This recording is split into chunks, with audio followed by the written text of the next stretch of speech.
I just am going to start off with a roll call vote as we begin the meeting. Mary, Yes. Michael, Yes. Chris, Yes. Sarah, Yes. Meg, Yes. Jay, yes. No. And like I said, and here's Helene. Wonderful. And Michael's back. Yep, Michael's Yes. back. We missed you last time, Michael. Yes, we missed you a lot, Michael. You did indeed. We tried to come up with the questions you would have asked. I'm sure you did. That's why the meeting went so smoothly. Yeah. And here's Helene. I'm just going to finish the attendance with once she hops on here. Okay.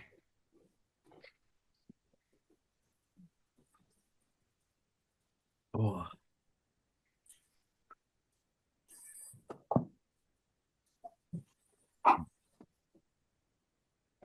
Just waiting for Helene. We do have some public comment scheduled. We'll see if anybody decides to comment. We do have a member of the public here who may be interested. No. We do welcome public input. Oh, goodness gracious. All right. Well, we'll mark Helene as here. We see that she's here. We'll confirm. Oh, Lord. So the first agenda item for us is public comment relating to FY25 applicants. Are there any members of the public interested in commenting on our FY25 projects? All right, I hear no comment. So with that, we can move forward to our FY25 presentations. Before we begin. Oh, yeah, go ahead, Can I Mary. ask a question? I see two, I see City of Holyoke and I see Holyoke Media. And so is Holyoke Media recording here? And who is City of Holyoke? Yeah, City of Holyoke is Naomi, so she uses that's our Zoom account that we have for our okay. Yep. And then give me 1 second, sorry. And then Holyoke Media does record all of our meetings and they're always here. So that's Scott McPherson comes, he records and then posts it for us, which is great. But, okay. Then, thank you. Not a problem. So before we begin, I have to make a disclosure of conflict of interest for myself with the YMCA project. So I'm on the board at the YMCA. So I've discussed this with Meg and some other folks, and I'm going to recuse myself from any discussion about the project and any voting on the project. And I'm just going to, after reviewing our bylaws, I'm just going to essentially facilitate the remaining committee members' questions and answers for the project, but I myself will not be answering or asking any questions related to the project. And if anybody has any concerns or questions, please let me know. I think neutrality and being compliant with the law is certainly our focus. And in the spirit of our former member Nathan Chung, who was a stickler of these types of disclosures, and which I always valued and appreciated about him. I'm making one myself. So that is the disclosure. And with that, we're going to start agenda item number 2, which is the second day of our public presentation. So we have 4 presentations today. We have the Holyoke YMCA. The CEO, Conor Bevan, will be presenting that project for us, and then we'll have 3 presentations in a row by Michael Moriarty. 2 of them are tiny houses, and then one is a study of potentially tiny houses in the city. So we have 2 presenters for 4 applications this evening. It may be a quicker meeting. We'll see how it goes. Certainly questions are encouraged. Does anybody have any questions prior to beginning? Concerns? I just want to say that my Chrome keeps crashing, so I'm not going to be able to share materials, I don't think. Okay. I'm Okay. sorry. No, that's okay. I have a copy of the presentations as well, so I can do that if necessary, and hopefully those are just backups for us anyway. So hopefully Yeah. everything goes smooth. I Connor appreciate had it. asked that I share and Oh, manage the Zoom presentation. Connor, I'm so sorry that I'm not able to do that. yep, Are you okay presenting on your own, or do you want Jay to do it, or? I'm Mr. Chairman. perfectly fine presenting. perfect. Okay, and Michael, you did had a question? Yeah, Mr. Chairman, point of order. Through the chairman, Naomi, you say, you're not using the CPA computer, is that it? I'm not, because I can't get into Zoom on it. They need a verification code, and they send that to the City of Holyoke email address. Hmm. And so I have this account linked to my Zoom account on my laptop. Well, My laptop is acting up. pardon me, Naomi, for interrupting. Who is the person at City Hall you should contact so you could be sitting there with the CPA computer in front of you and have access to all the files and so on and so forth? I Well, have it. I I just can. can't use it for Zoom. I use it. It's just not Zoom that's not working. No, I understand that, but again, I don't know anything about this stuff. But there is anybody at City Hall that can Yeah, I'm sit sure. down with and well, if you don't mind, Jay, do you know, or Naomi, do you Yes. know, so we don't have to go through this? Yep, next absolutely. month, I month can. after? Yep, I think it's just it's one of those logistical hurdles we're gonna have to kind of get through. So it's to sometimes with the city accounts assignment on Zoom as a security feature, they send a text message to Nilka, who's the mayor's assistant, and she Mhm. has that. It actually happened to me when I first logged on to Zoom through the city account. It didn't happen to Meg because I actually reached out to Meg about it. So it's one of those things that just came up this evening. So we'll have to reach out to Nilka, but I can do that tomorrow morning. Nilka is the best. She gets back to, she gets back to us within a half hour most times. So So And I'll just to reassure you, Michael, I have all the materials available from the cloud on this laptop. And I was able to get into Zoom when I first got the account. It's just today that it wouldn't let me, and it had this code. yeah, it's just one of those things. But we can it be resolved? I mean, I'm is sure. there to this? absolutely. I think it'll be resolved within a day or two. I just got to reach out to Nilka, and like I said, she's very good about it. So we'll have to do that. But so we Thank you. welcome. Yep, Thank you, Mr. Chairman. absolutely not a problem.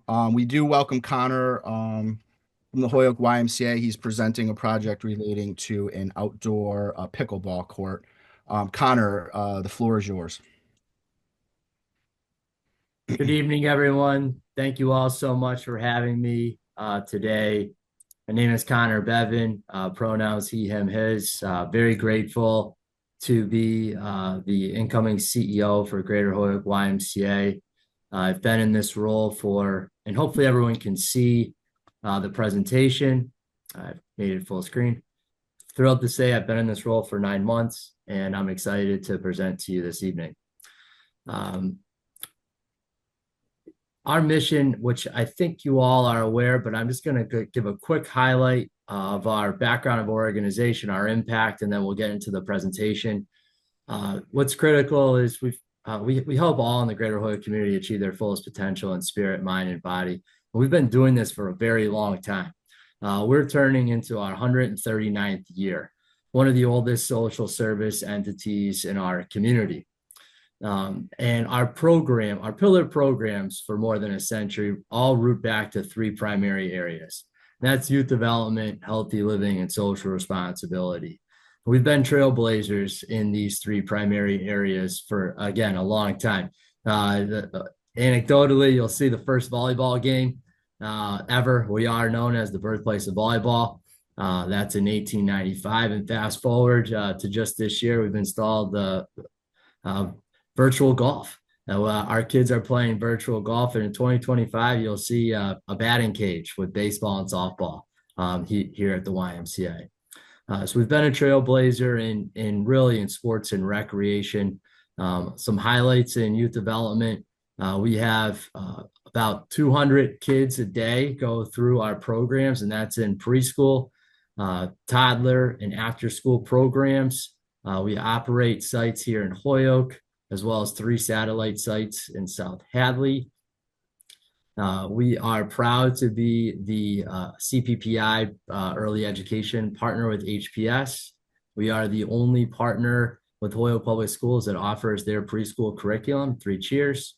And we're one of the only HCC practical arms for students to come in and engage in practical learning experience here at the Y. In terms of our healthy living programs, we are the only swim lesson provider in the city of Holyoke. Our competitive swim program is one of the largest in the region. We have 140 kids. We have a wellness site here. We have a wellness site at Holyoke Senior Center. We do personal training. We do sports and recreation opportunities, community-wide events. It's definitely more than just membership. Our social responsibility bucket, we have blood drives, voter education. We give out bikes to our community. We teach kids how to repair bikes. We've distributed more than 30 e-bikes to our community, all falling within social responsibility. Highlight quickly on impact. We've served more than 4,000 people throughout the year come through our doors one way, shape, or form. More than 2,000 of those units, and that's an individual unit. So you could have a family membership, and that's one unit. So we have more than 2,000 units of people that are on our membership, and more than 1,300 are non-members going through primarily aquatic space programming. That's a lot of people. On a daily basis, we'll see 500 adults and roughly 200 to 250 kids a day come through our programming. We've served just more than 11,000 meals and healthy snacks to kids in a year. And I think what I'm mostly proud of is the financial level of financial assistance that we give out. More than 40% of our adults are on financial assistance, and 91% of our kids are on financial assistance.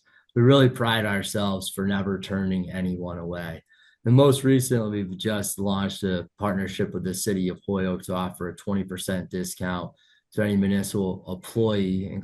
And that ranges from anyone from DPW, Holyoke Public Schools, City of Holyoke, G&E, to offer a 20% discount for their membership.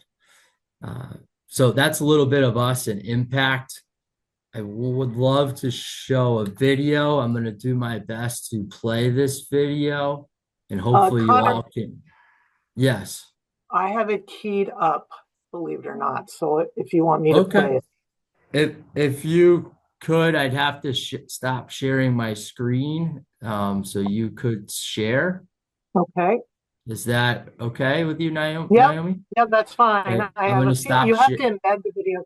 Yeah. If I could just say, if Connor's got it queued up, Connor, if you're good to just play Oh, it, that you're might be. queued up? I'm so sorry. I thought it was. I'm gonna click play, and hopefully you all can hear the audio. Yeah, forgive me. Okay. This is a little bit of our impact in 2024.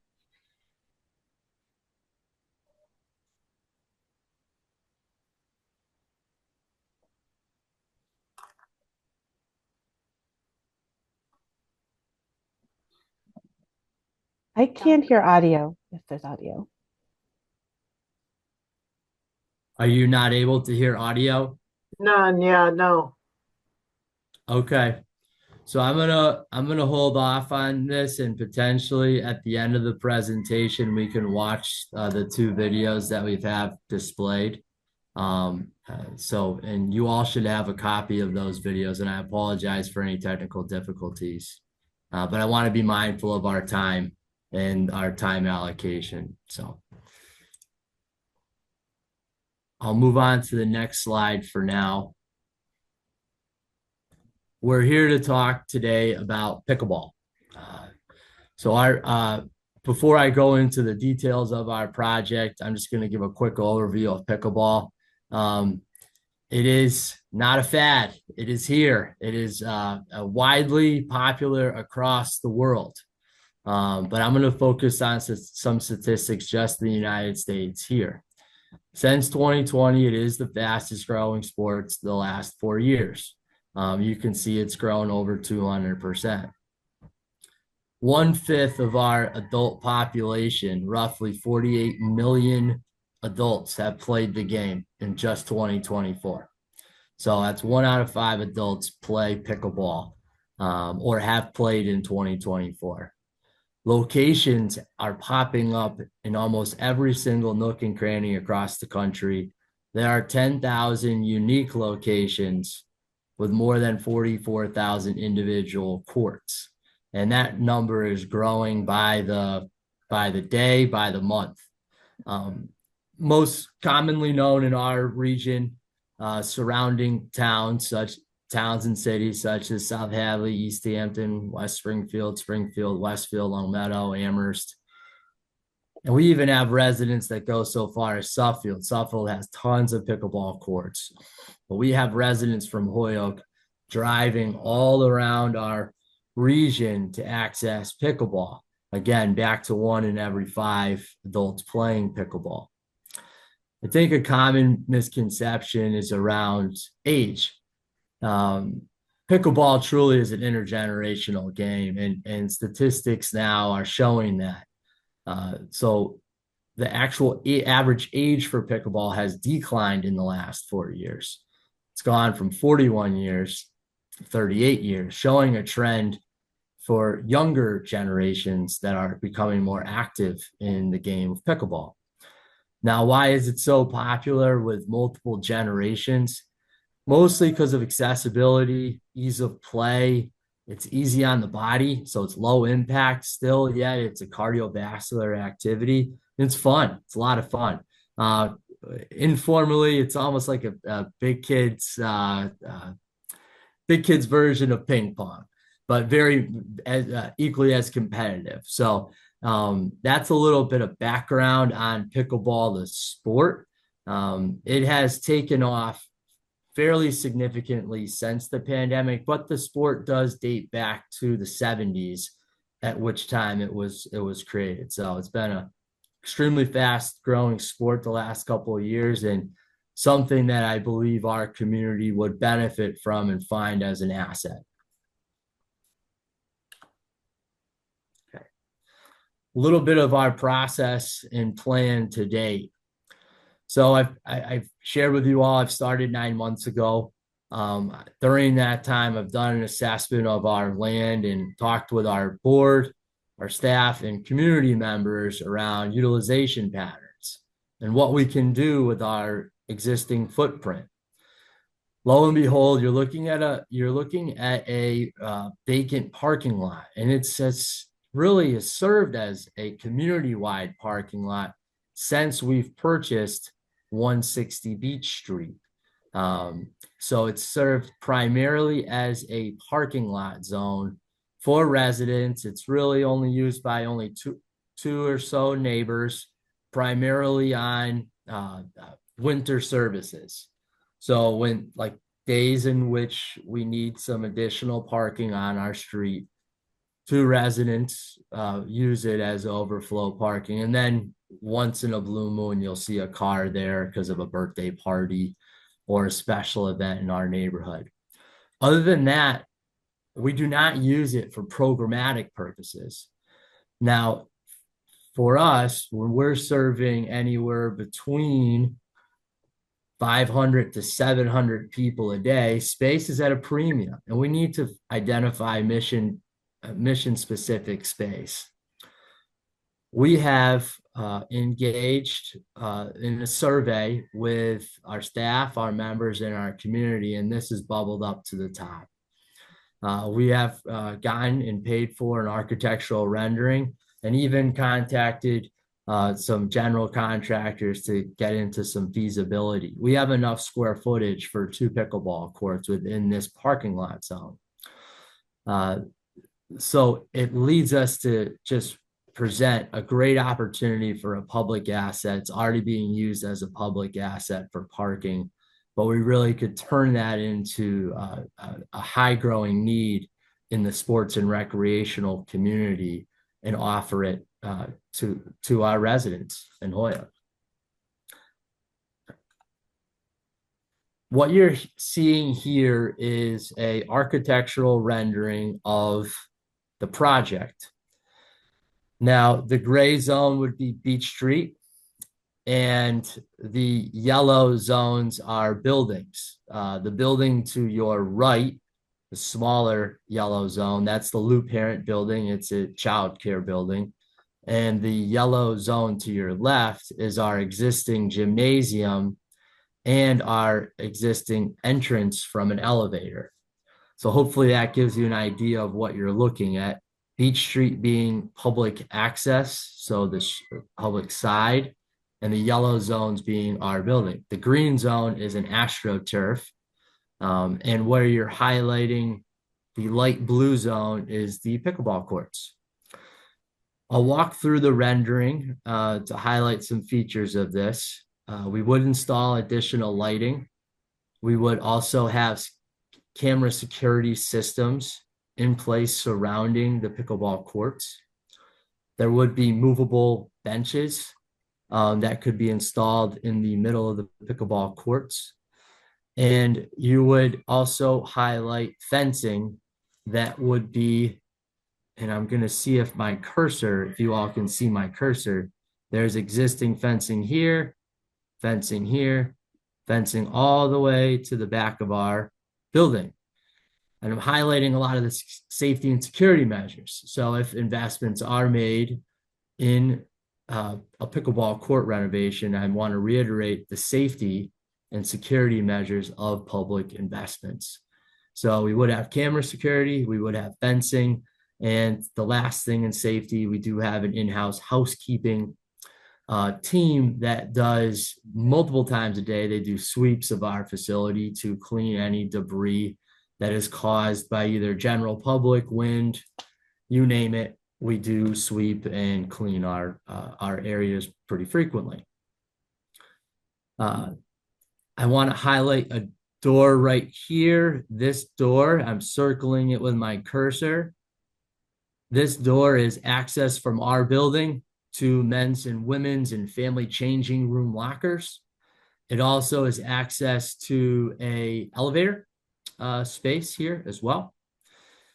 I want to highlight in the gray area, this is all on-street public parking, easily accessible on a highly visible road of Beach Street, as you all are aware.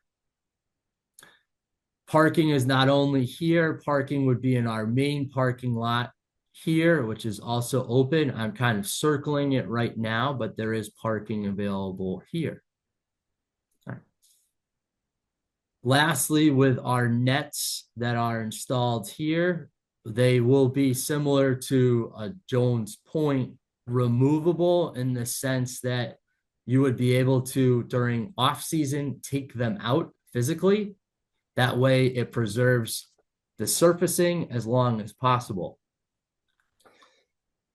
The last item that we'd like to display on this walkthrough is just to ensure that this space is used all the time. This is a half-court basketball hoop that would be installed on the wall of our building. There would be no post to create any safety risk. It would be installed on the wall. And this would just be an option for our community if pickleball is not in use during those times. So it just presents as a additional option for members in Ward 4 or the city of Holyoke. If pickleball is not in play, someone could shoot hoops against our building. All right. That's the architectural design. Again, it's been vetted through an architect and also vetted through a GC, general contractor, for feasibility. I'll go through a little bit of our timeline. We would hope to go through an RFP process for public bid in the late spring, early summer. So you're seeing May to June. We would, in hope, go to a selection process in July timeframe. We would start construction, the construction phase in September. and also go through purchasing of furnishings, marketing signages in September with a potential opening in October. We've been told by a GC and architect that were involved in our draft renderings that this is about a 4-week project once you line up labor, and from start to go could be 4 to 5 weeks. Primarily regrading asphalt is the biggest labor intensive project, and after it's regraded, we should be smooth sailing from there. Regraded and surfacing, and there's a period in time in which the surface needs to cure, which no one can go on the space, be roped off. Similar to all CPA projects, I wanted to highlight public utilization, which is critical. I want to just underscore that we, by the nature of our mission, the last 139 years, we never turn anyone away, and we are here for our community. We will ensure public hours of operations, our existence in alignment with our hours of operation. We are open 7 days a week. Those hours right now I'll share with you are Monday through Friday from 5:30 to 8:30, Saturday from 7 to 3, and Sunday from 10 to 2. We would ensure public access is granted within those hours of operation. I think the only asterisk or comment I want to make around it is being mindful of our after school and summer camp program kids. And that's primarily for safety purposes. We wouldn't want an after school or summer camp kid engaging with a member of the public freely. It's too much of a safety risk, especially for our EEC licensure. So we would just be mindful of those restricted hours where our kids are out in that turf area, in that playground that we have, so that there is no cross engagement without proper supervision of general public play. I also want to comment that the concept of pickleball, because of the popularity, people play pickleball at all hours of the day and evening. We would ensure that our lights are, that access is terminated by 8:30 in the evening hours. So we would not have anyone playing at 11 or 12 at night, potentially creating a noise disturbances for our community. So it wouldn't be anything late in the evening hours. We do have an online, because of the popularity, we have an online reservation system that we currently use for all of our programming, including group fitness programming. We would open this up to general public so that people could reserve their space online to play. And we would work with the City of Holyoke Park and Rec Department to figure out reservation time allotments. So if we should do 30-minute reservations, an hour reservations, I think that's a fluid discussion, but we do have a reservation system that we pay for that we can open up to the public so that the courts can be reserved properly. And then I've highlighted a little bit about security and maintenance, which again, I just want to underscore the importance of preserving public dollars that are being invested for something of this nature. So we have a maintenance team that would be deployed, that would be actively cleaning the area, maintaining the area. We have a camera security system that's monitored by our staff internally. So if anything were to occur, we'd be able to pinpoint any type of damage, and if there's any concerns around damage that were to occur to the court, we could identify that and turn those over to the proper authorities. Community partnerships. Again, we partner with almost every single entity in the city of Holyoke and greater Holyoke for that matter. I'm just going to highlight some municipal partnerships. I shared with you earlier how we've launched the City of Holyoke Municipal Membership Partnership. I think what's really interesting is the first department that requested unique programming was the Holyoke Gas and Electric. The Holyoke Gas and Electric has reserved 3 pickleball slots. That was their request. As soon as they signed up for membership, they reserved time slots for pickleball. They have not been the only department. The Holyoke Senior Center has also requested their own time slot for pickleball. These are not members, these are employees. So as soon as they got their membership, that was the first thing they asked for was pickleball time slots, because that we do offer pickleball inside of our gymnasium. And you can see in this picture on your right, we have 2 courts inside. And that was the first thing that was asked for was pickleball time slots. We would be grateful and excited to partner with Park and Rec Department with Learn to Play Pickleball clinics, camps for all ages, youth, adults, seniors, beginners, would offer fun tournaments, but would be excited to partner with Park and Rec. I know there currently is a dual pickleball and tennis court that is widely talked about amongst tennis and pickleball players around feasibility and playtime. So we'd be excited to partner as the only standalone pickleball court in the city of Holyoke with the Park and Rec Department. We already have active buses going between the senior center and the YMCA. So we've spoken with Neve talking about having seniors transported from the senior center to the Y just for pickleball and vice versa. We do something similar for aquatics, so we could develop partnerships with the senior center. And then it goes without saying, but other community partners, and just wanted to list some that are within our area. So, you know, Girls Inc., Palante, Boys and Girls Club, Homework House, offering youth service partnerships for pickleball and allowing pickleball play to flourish amongst kids, as well as Holyoke Public Schools. I know that goes without saying too, but we serve every public school. We have a kid from every public school district. So we would work and be excited to work with community partners to introduce the game to our community and really unleash its popularity so people don't have to drive to other neighboring towns or cities to play. We can let it flourish right within the city of Holyoke.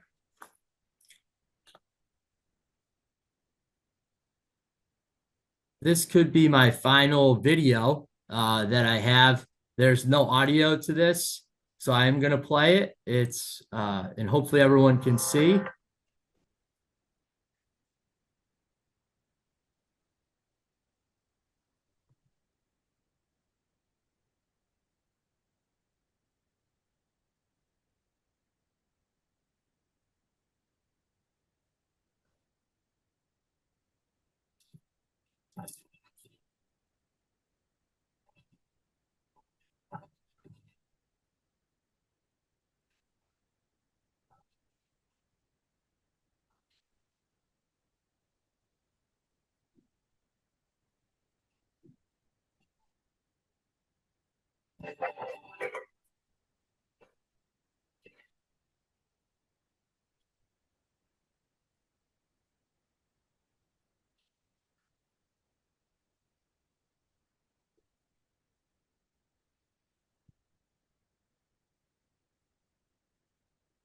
I'm going to stop sharing now. I think the only video you didn't see was our impact video, which again, you can watch at your leisure. I apologize for those technology difficulties.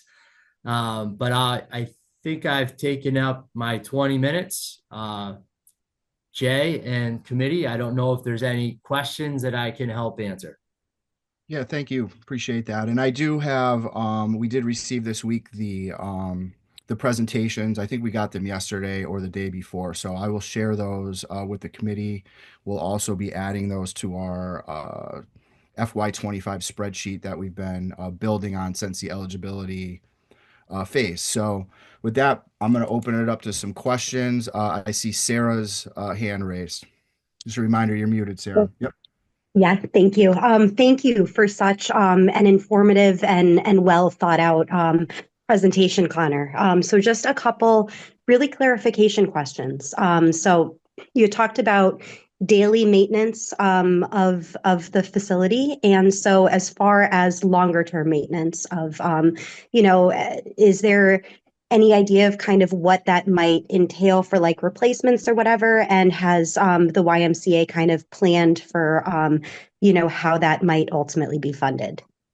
Yeah, that's a great question. I think what we've learned from other communities is the biggest lesson learned is having removable pickleball nets.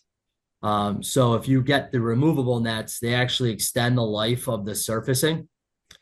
And you're seeing communities that get permanent nets, the cracking around the net itself, it's just because of water damage going in. So removable nets should allow surfacing to last for about 7 to 10 years. Now, following that, there would be a resurfacing cost that the YMCA would be prepared to take ownership of. Outside of resurfacing every 7 to 10 years, the only other cost would probably be cameras, which would be on us, ongoing camera upgrades, any type of debris or trash that would be handled would be on us. And heaven forbid a fence needs repair, we would be in repair mode for fence. So it's really the surfacing. And if you get removable nets, it extends the life. Having the nets not removable, they recommend 3 to 5 years resurfacing. And that's primarily because the water gets into the holes around the permanent pole structure. Awesome. Thank you very much. And then my one other question was just related to timeframes for those removable nets. So essentially there'd obviously be a season that they'd be kept out for. Do you have any idea of like what that would be? Would it be like April to November each year or just? Well, and so the irony about pickleball and what I'm learning as I'm in my infancy in learning is that we now have people that shovel their courts to play pickleball. That's how intense it is. So if you drive by South Hadley, which is our geographical closest pickleball courts, you'll see shovels and they'll shovel their courts. That's how popular it has become. I think for us, our season in reality would probably be May to November, or I apologize, March time frame, April time frame to November, taking the cold winter months of December, January, February as definite removal. We would only know that based on temperatures, and we know that some years we have warmer temperatures, other years it's much colder. But I think the short version is the winter months we'd remove, primarily December, January, and February, and potentially into March we'd remove. Got it. Makes sense. So it sounds like you'd have kind of general guidelines you go by, but maybe not necessarily set exact dates in stone every year. Probably not exact dates. We would do public notification well in advance when we're going to remove the nets to make sure that no one shows up wanting to play and the nets are gone. We would make sure to notify Park and Rec Department, City of Holyoke before nets were removed permanently for the season. And then we'd also have a install date every year as well. Awesome. Thank you very much. Mary. Thank you, Conor. That was, as Sarah said, very informative. I really appreciated all the different details that you told us about. My questions are more towards details than overview. On the Mountain View pricing list, it says adjust existing catch basin for new grades of playing. Is there a catch basin there? And if so, is there a stormwater? Are there stormwater rules that need to be applied? There is. So there is, and it's been reviewed by both the architect and Mountain View. It is movable. They have moved these before, and essentially it's the grading. It's if you walk Lou Parent, the parking lot, it is a significant slope down, and they'd have to regrade and raise. They do believe it will require a permit through the City of Holyoke, in which they've done before. So the answer is yes, there is one in the corner. And they believe that it's very much possible to still have pickleball and just re-level and re-slope. All right. I also noticed in one of the slides that there's a pole, an electrical pole. Is that still in use, and will that be moved? There's an electrical pole. It is in use. It would be used for lighting. That lighting where the electrical pole is, though, is currently looking at the turf area and the playground. So there's an electrical pole there. There is no electrical pole in the construction zone. Hopefully that makes sense. But we do have electrical poles in that general vicinity of the lot. So in that vicinity, you have loop parent, you have a turf zone, you have a playground, and you have a back parking lot. So there are electrical poles back there, but not in the construction zone. Okay, I couldn't tell exactly from the picture, but anyway, it led me to wonder.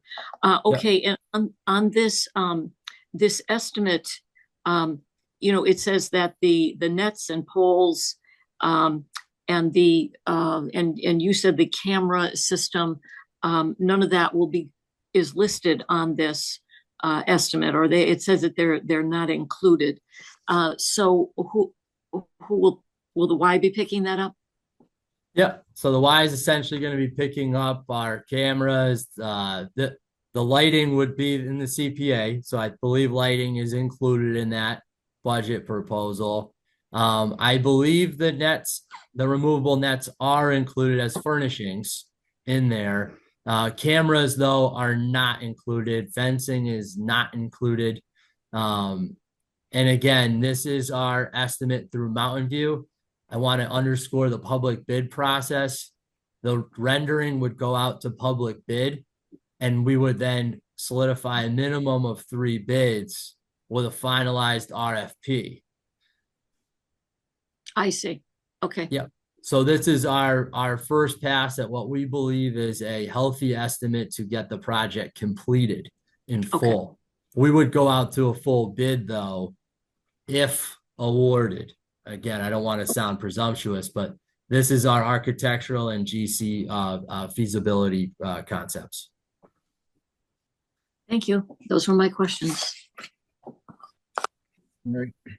Are there any other questions? Meg? Hi, thank you for your presentation.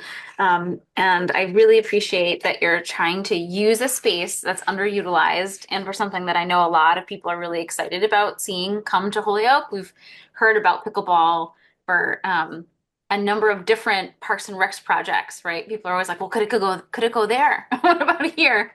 I have a couple of thoughts around timing and like needing to tighten up what the timing would be for the hours, because we would need to put in place an agreement, like a memorandum of understanding, just like we have with the Boys and Girls Club playground, where I'm hearing like weekdays would be like 5 p.m. to 8:30 effectively during the summer because of the summer camp. Yeah, I agree. We need to, and I was a part of the Boys and Girls Club project when it was initiated and approved and saw it come to fruition. So I know there was fluid dialogues around public hours of operation. We would work in partnership with CPA to finalize those. I was sharing with you the expansive hours of operation of our total facility. So it's 7 days a week. We do not open just for 2 hours. We have almost a full day of operations, and we would come to just a general understanding of what those would be.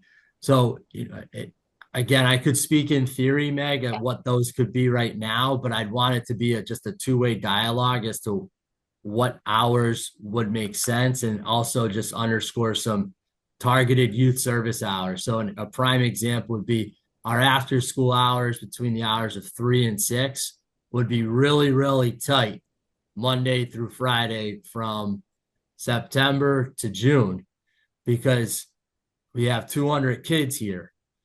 So if we have 200 kids, having public access around there creates a safety risk. So that would be a comment I would make. Now, I wouldn't say it's like a hard and fast rule. We probably could create maybe a day where it could be we don't have kids go outside in that zone. Yeah, but But that, that'd be hard to do for your programming too. Yeah. And also the programming has to serve the kids that are there. I just think that it's Absolutely. important for us to name that it's more that this would be available to the public on the weekend. I And that think during the week, it might be reduced hours. Like I'm hearing more Absolutely. like 6 to 8:30. Like I just think people would need to understand that reality around 100%. access to the public to the pickleball courts. Yep. Weekend hours. I also think daytime, weekday hours are possible during the school year.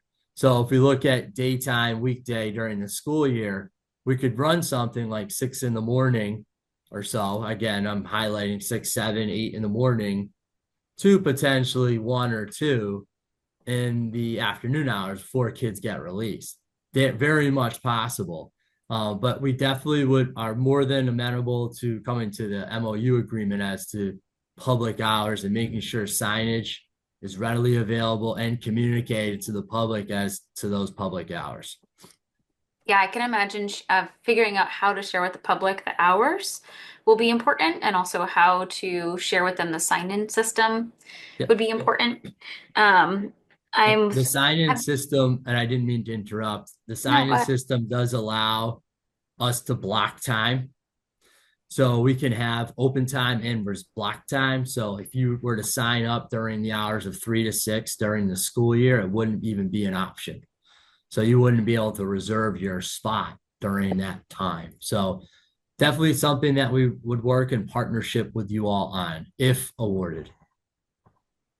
I wanted to know, I'm not sure if I heard about the CPA signage and where you were imagining that.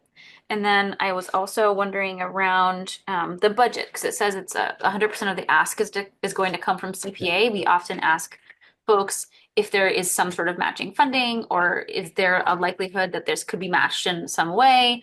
Sometimes it's in kind work, or it's in labor, or it's in some other way. So it may not be that the budget is showing that there's any in-kind contributions here, but I wondered if there might be.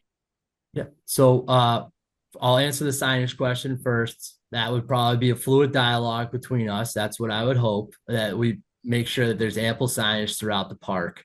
I think one very realistic signage is that front gate. That main gate on Beach Street presents very nicely for signage as someone's walking in from public parking, either on Beach Street or from our parking lot. There is a gate and it is fenced. So I think that would present very nicely. And then also we have fencing on the turf side that presents really nice signage that would display outward to a pickleball player. So I think we have some existing fencing that we could put signage on and would work with the city of Holyoke and the CPA committee as to what that signage looks like. I think for your second question, right now, the in-kind labor, I think there is in-kind labor in our existing estimate. I can't say that because it would go to a competitive RFP process, and we would identify the best person or groups of people to identify that. I think there are some in-kind asks for labor or work that we could navigate through. In terms of existing match, we do not have any other partners right now that are willing to fund this project. I will say that I am committed to this project. I think our board, I'm not speaking on behalf of our board is excited by this. They understand that it's, for lack of better words, dead land, and it's unique land because it's not a ton of land. So it's not like we can put a full court basketball court or a volleyball. It's really unique square footage. So we believe it presents very well for pickleball. And if CPA is not awarded, we would then be in pursuit of alternative funding sources. And that's foundation, corporation. I mean, I'd go through the whole list of potential prospects, which I have had preliminary dialogues with. There is some interest, but we wanted to present this to CPA first. Thank you. Thank you, Meg. Are there any other questions or comments at this time? All right. Connor, we appreciate your time. We appreciate your presentation. Naomi and the committee will be in touch with further instructions and commentary. Thank you all so much for your time. I apologize for going longer than expected. I know Mike Moriarty is still on the line, so I apologize, Mike, for running later than expected. Hope you all have a nice day. Thank you. You Bye. too. All right. So we're now going to move on to agenda item number 2. B, C, and D are all Michael's presentation, and they're all interconnected, and they're all there's a lot of, you might say, crossover between the applications. So I think what we'll likely see here is a combination of the three. And please, if you have any questions or concerns along the way, just let me know and we'll do our best. Michael, welcome to the committee. Thank you for your applications, and the floor is yours. Thank you very much, and thank you to all of you for considering the applications I've put forward and for the process we've gone through so far. It's a lot of complexity to the kind of work that we're talking about, and we've already encountered some of that, which I'll speak to a little bit in the presentation. So the way I've structured the presentation, it's a singular PowerPoint broken into 3 parts representing each of the 3 requests, and they do build on each other because they're of that interrelation. So if it's okay with the committee, what I'll do is I'll tee it up right now, and I will stop momentarily after each of the 3 parts to entertain any questions about specific projects, and happy to answer any additional questions once I've gone through the whole stack of them. I guess it's 20 minutes per application. I promise you I will get you out of here well within an hour. So with that, I'll fire this up on the share. And there it is.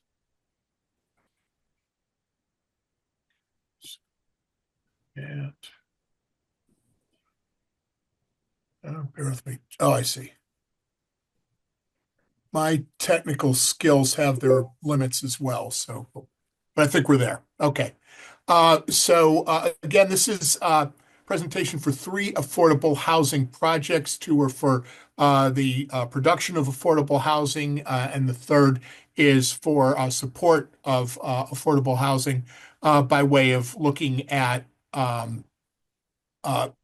tiny house policy. The 3 do have a couple of general themes. And by the way, the links in here, I will cut and paste after the presentation. I'm not sure I can access the chat right now, but I will share those links with you in the chat after we come off of the PowerPoint. So the first thing that I want to show is a common theme for all the work we're doing is that last year there was a very significant event in the passage of the Affordable Homes Act by the Commonwealth. Very lengthy $5 billion bill, but it had a lot of policy elements included in it, including a change in zoning laws for every municipality, every city and town in the Commonwealth that allow the placement of accessory dwelling units of up to 900 square feet as a matter of right anywhere single-family housing is allowed.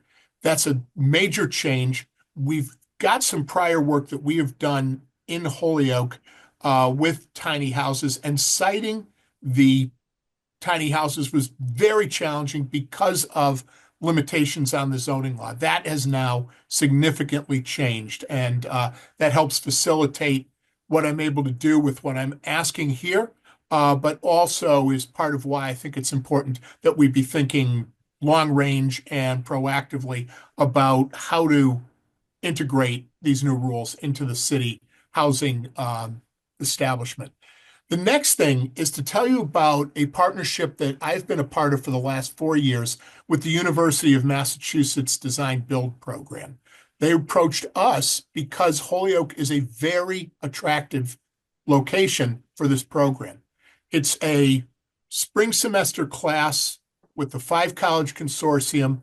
They bring together undergraduate and graduate students of architecture, landscape architects, design, engineering, who are interested in doing a design build project for a tiny house. And the focus for them is to develop net zero housing.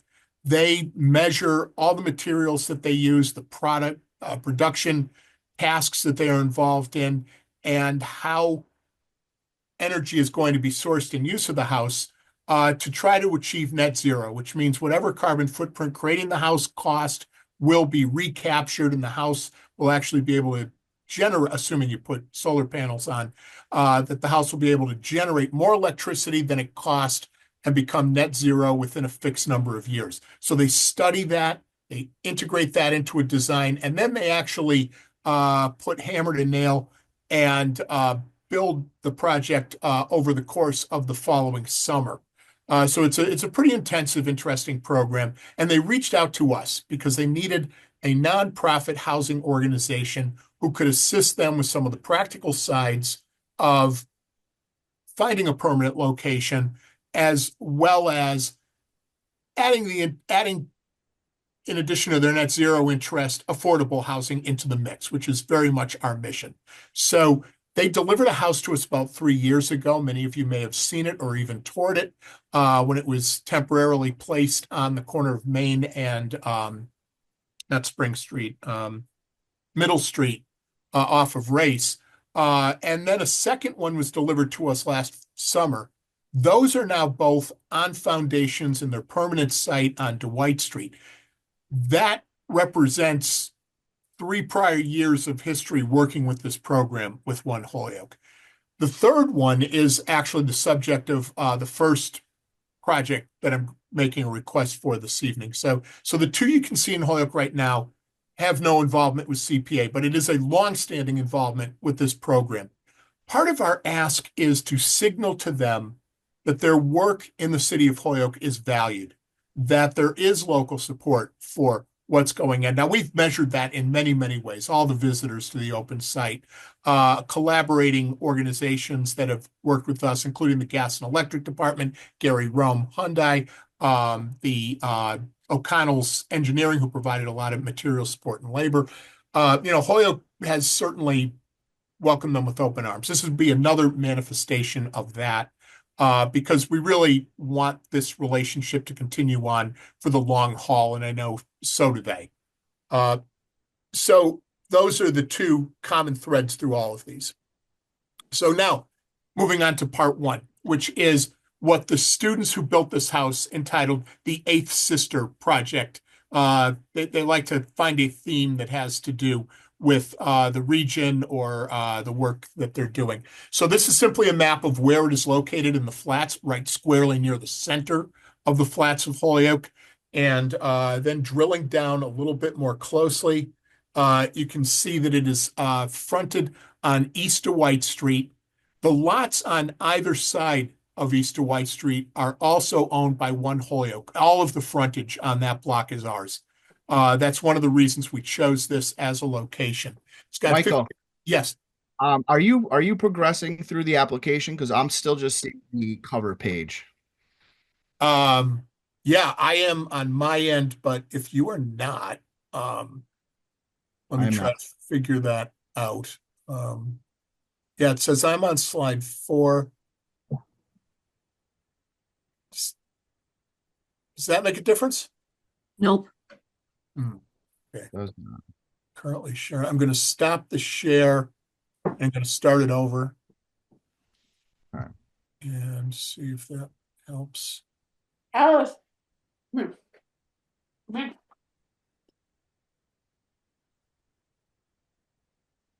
Doesn't look any different. Oh boy. Okay. Jay, is it possible that you could share this with the version you've got? Perhaps. Let me see. I'm trying to figure out another workaround for this.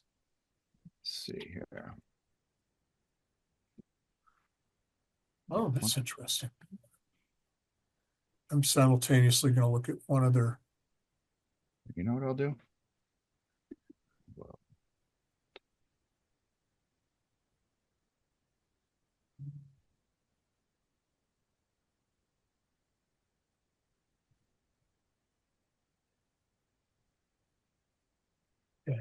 I'm going to stop sharing now. Sorry about this, everyone. No problem, Michael. Let me see here. Just trying to find.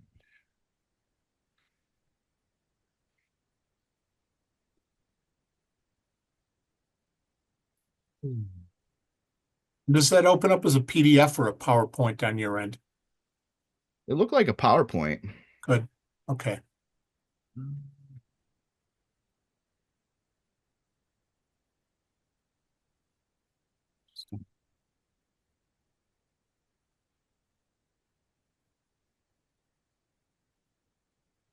Yeah, I apologize. I don't have it. Naomi, are you able to share it or no? You're on mute, Naomi.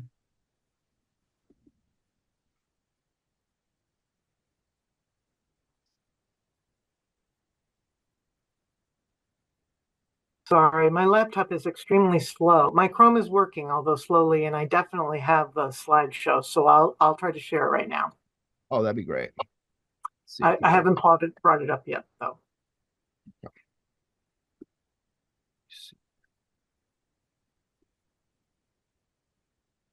I had it all loaded to, in case it was needed, and then my Chrome crashed, As Chrome will do. as it will do. But although at this slide, you'd simply be looking at a map of East Dwight Street in Holyoke, where this is located. And I just will tell you, it's currently an empty lot. It's been an empty lot for a very long time, and it's been part of our portfolio, essentially the backyard of a larger multifamily building. It's got 53 square feet of frontage, and it's a 7,000 square foot lot. It goes way back. It's basically a somewhat unusual lot in the neighborhood. We've already secured building or planning board approval. It needed a couple of small dimensional variations, and we were given permission to not have off-street parking. Because we own the next door property, it's not shared in any way, but we can still offer a parking space to the resident, which we intend to do. And we already have a building permit issued because, as you will see, it's already partially constructed. The students did the entire exterior and did the interior framework. They had a change in circumstances from the prior houses. Those were both delivered nearly complete. But since that time, this is looking good. So I'm on slide number 4 at this point. Great. You beat me. Slide number 4. Can everybody see that? Does that work? Okay. I literally just Googled how do you screen share on Zoom and I figured it out. So, please bear with me. Multitasking. Michael. Yep. And let me know, Michael, if you need me to continue to. I'll tell you when we're done with each slide. Thank you. Anyway, they will. Oh, actually, could you move on to slide 5 now that people have been able to put their eyes on the location? So this is already in existence. It sits on a building site on Pleasant Street in Amherst. It's part of the UMass campus, and they need to move it pretty soon because the spring semester gets underway, I believe, in about a week. And within a couple of months, the students are actually going to be engaged in design of another house, and they will need this site for that new house.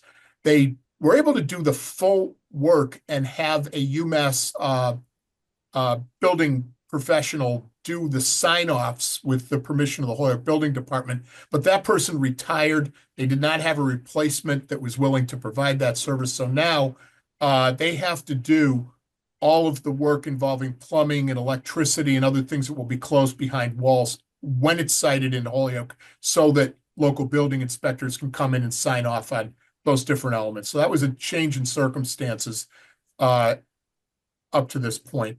If you'll go to the next page, please. This is actually part of the public record when we obtained our building permit. These are renderings that were prepared by the students who are very much engaged. They actually compete with each other to determine what design is going to happen with an understanding of where the site's supposed to be. And so what you saw in the prior slide, you can see when we integrate porches on it, it really makes the appearance a lot more interesting and provides another kind of livable space in the warmer months. And so, and then in the smaller square, and again, this can be shared with all of you afterwards. I think it will be.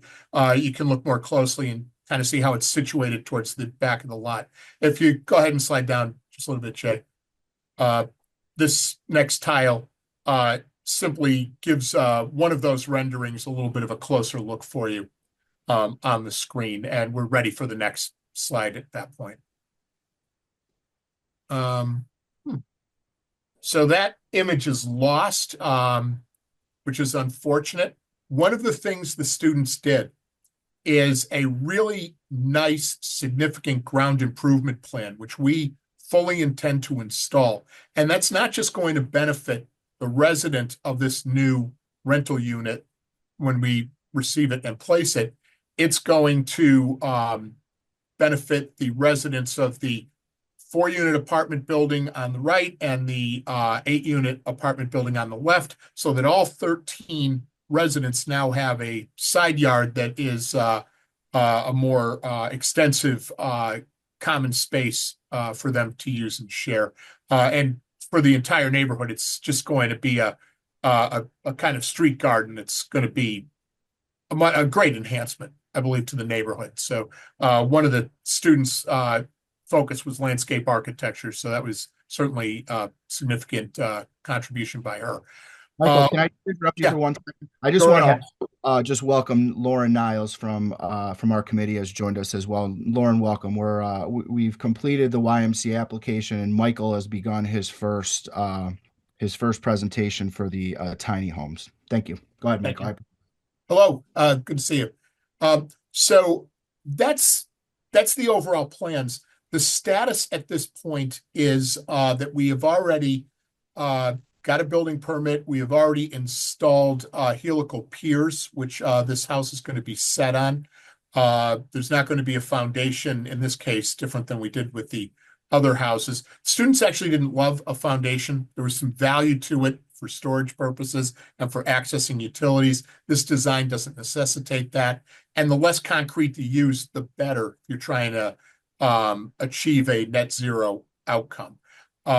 The delivery will happen during the winter. We'll have to time that somewhat judiciously. Wouldn't be great to try to put a crane out there and do it right now in this cold with a lot of snow, but we know that things will undulate in terms of ground cover and warmth over the course of the next couple, 3 months, early March at the latest, because they're going to need the site by that time.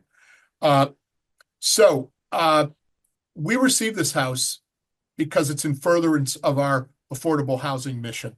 The UMass design build team is aware we're a fairly large landlord in town, but all of our units are based on certain priorities and policies that we follow, and that we're very often required to follow because of the funding that we use to either rehabilitate buildings or to put new buildings in construction. We typically don't hold on to 1 or 2 family unit homes. In this case, because we own this entire location, we don't want to lose the center lot, so we're going to hold for the long haul, and that's for future options like decades down the road. One of the policies you should be aware of is that we never charge more than the fair market rent that's published by HUD for whatever sized unit we happen to have. In this case, it would be a 1-bedroom unit of about 600 square feet. We typically set our price at 10% below fair market rent if the person is not coming in with a subsidized rental agreement of any kind. And so we will certainly be following that policy here. But we also will need to have an affordability restriction on this. That's a necessity on your end for providing affordable housing. You need assurance that it's going to remain affordable housing. Who we are and what our mission is great for me to describe, but you need contractual assurance. And so one of the things that we navigated to get to this point is an agreement from the Holyoke Office of Community Development that when a written affordability restriction is in place, it will be monitored and overseen by that city office, independent of us, and providing a capacity that we know we can't really ask of the CPA as a volunteer committee. So what we typically do with a rental affordability restriction is we place it for 10 to 15 years as a norm. We usually will require that the household have no more than 60% of the average median income. We can go lower, but that usually requires that it's somebody who's got a housing voucher. We are actually very happy to try to provide housing to working poor people who don't have access to any kind of a subsidy. And again, the rental restriction forbids exceeding the fair market rent. In this case, we would also ask for a provision, because we're going to be imposing these ourselves when we sell the other tiny houses, that they be subject to a 12-month rental agreement. And that is for the entire life of the restriction. And that is to ensure that this is not used as short-term rental, which would be, I think, extremely offensive to the UMass program that built it, that has nothing to do with our agency or our program, and just ensures that, when we hold, that that's going to be contractually bound, not just something we're doing because we're willing to. And I think that pretty much covers all the material in that slide. Jay, if you want to just slide to the next. Oh, I'm sorry. Is there another slide? I just did stop sharing. There is. It's actually, all my presentations are on the same. Yeah. Are you moving to the next presentation, Michael, or the next slide of this one? Let me just verify. I think that was the last one for this one, but Okay. let me not no. misspeak. Oh, no, there was one other topic I do want to raise here, and that is just an assurance to you regarding the budget. So the overall cost of citing this, based on the budget we've got right now, is about $117,000. The house, in this case, was not given to us. The UMass program gave us the first two at absolutely no cost to One Holyoke, which was wonderful, but they can't afford to do that anymore. We offset their costs with a $40,000 contribution. We did get an anonymous donor to help support that in this case. But that is one part of the cost. UMass, of course, is giving us a building that actually cost them significantly more than that $40,000. So that's another form of in-house subsidy. But the rest is either happening with your help or out of pocket to us. And what we want to do is pass on the ability to not have to borrow money and to make sure our reserve accounts are available for the next project by receiving about 60% of the cost of this. About 40% of the cost of this. One of the things I just want to assure you, we are very sensitive that there are limitations on what cost factors CPA money should go to. We're going to be able to isolate this so that it only goes into hard construction costs in this case, not any of the engineering, legal, other things that are involved that was provided with the application. So just wanted to provide that assurance to you. And with that, I can move on to the next project, but are there questions about this one before I move forward? I'd like to pause if we could and just allow some, I'm going to stop sharing since I'm a sharing expert now. Were there any questions or comments on that particular application? I'd like to kind of allow, we can have a general discussion at the end, but if there's anyone that had anything that they're not clear about or that they wanted to ask Michael before we proceed. Everybody feel okay? Pauline? Yeah, I think it would be really helpful to back up a little bit about the kind of theory of tiny houses in terms of affordable housing, where those, like situate in Holyoke, but also like other communities' experiences. It's something I know a bit about, but kind of a newer approach. and what sort of are the kind of considerations that have led One Holyoke to feel like this is a place we think is really good for Holyoke and for the community, just to have that picture, because it is a bit different from some of the affordable housing we've done before, and it's not at all a critique, but just to have that kind of background info, I think would be really great. Yeah, and you're absolutely right. It's a hot issue in housing policy in Massachusetts and across the country right now. The upside of it is it can be done efficiently. The interest in UMass that I mentioned about net zero housing, that's much, much easier to achieve on a tiny footprint than it is on a larger house. And so that drives a portion of this interest. The other couple of things about it that have been more controversial is whether this is something that's desirable in neighborhoods, whether it invites a change in character in neighborhoods. And that caused many, many communities to create to give you an example, our choice when I first accepted a house was either to put a tiny house on a full buildable lot, which happens to be what we're doing in this instance, or maybe site two that are of slightly different sizes and treated as if it were a separated duplex. And even that had a lot of problems. Zoning was not ready for tiny houses in Massachusetts, and a lot of localities kind of liked it that way.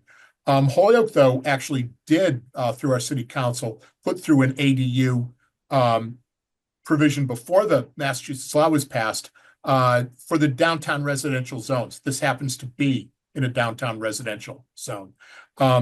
We, as a matter of policy, would not normally want to infill a buildable lot with only 600 square feet of housing. That's an underutilization in a time of housing crisis that would be problematic. Normally, what we do is about 3,200 square feet of duplex housing that we sell to an affordable homeowner, which you'll see in the next set of slides. We're also approaching. In this case, because we're looking at it as part of an overall complex on that East of White Street site, it just made sense because of the unique configuration of that location. But Massachusetts just changed the law, and the thinking behind it was that for people who benefit from a smaller footprint housing, which is not everybody, but for people who do, there's a belief that about 8,000 units of badly needed housing across Massachusetts are likely to be generated within the next 3 to 5 years by changing zoning provisions, whether localities voted on it or not, and allowing this as an accessory dwelling unit, a second structure on a property that's already got a structure. So that's what this allows. It doesn't allow cluster housing, doesn't allow reduced sites. That's a whole other kind of conversation. That'll actually go to the third topic I'm approaching. Couple ways to think about this. There are a lot of people who live in small single-room occupancy apartments in large apartment buildings. Sometimes they're as little as 350 square feet. They don't have bedrooms. That's not uncommon.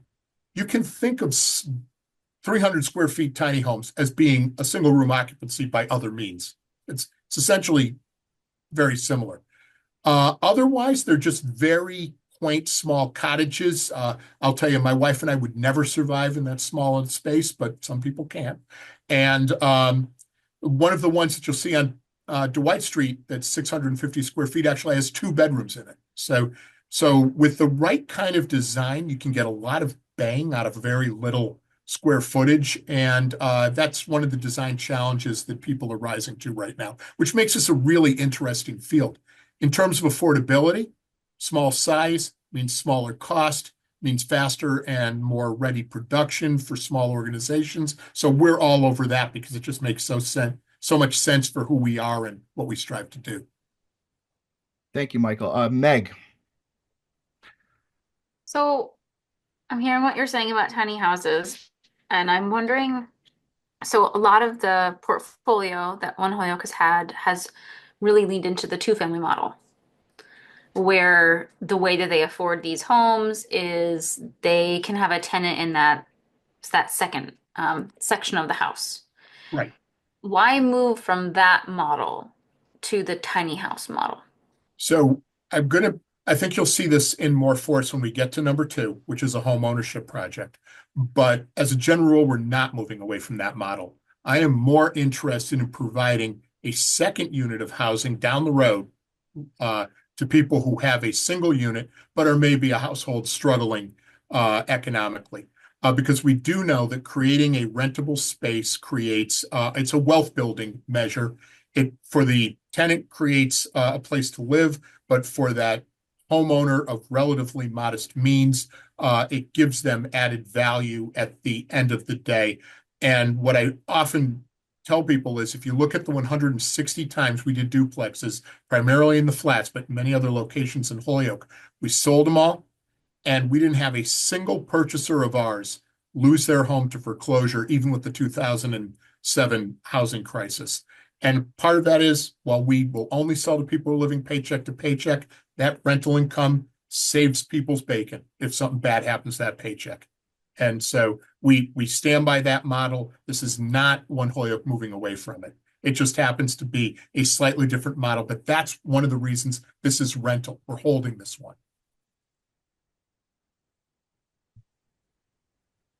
Outstanding. Any other questions particular to this application, Mary?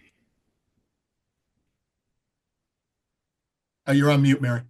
Yeah, I'm trying to, there we go. Hi. Okay. So, hi. So thank you, Michael. I heard you explain all about your plan to work with the community housing. And I just wanted to highlight to everyone what hoops you had to jump through in order to get here tonight. So we did go through quite a lot to figure out, how One Holyoke's projects could fit into the CPA applications. And I do appreciate you sticking with it and being, a model for the future. So anyway, that being said, my questions have to do with the budget. So I'm not a budget person. And so when I'm asking these questions, it's out of ignorance. But there are 3 things on the budget that I wanted to ask about, and that really it's possible that the answer would also be given to me maybe by Jay or by people who have gone through this process before. So one is hard cost contingency, another for 500, another is other carrying costs, and the third is soft cost contingency. So I don't know, I understand the word contingency to mean just in case something goes wrong. And I'm kind of glad that's in there, because oftentimes people have to come back to us, but I may not be understanding that correctly. And then also I wanted to ask about that. How would we do that? If you don't put in a PO, does that mean the money comes back to us? So first, explain the contingencies. Sure. So in a real estate development budget, you always want to have contingencies, and you put them in both of those categories.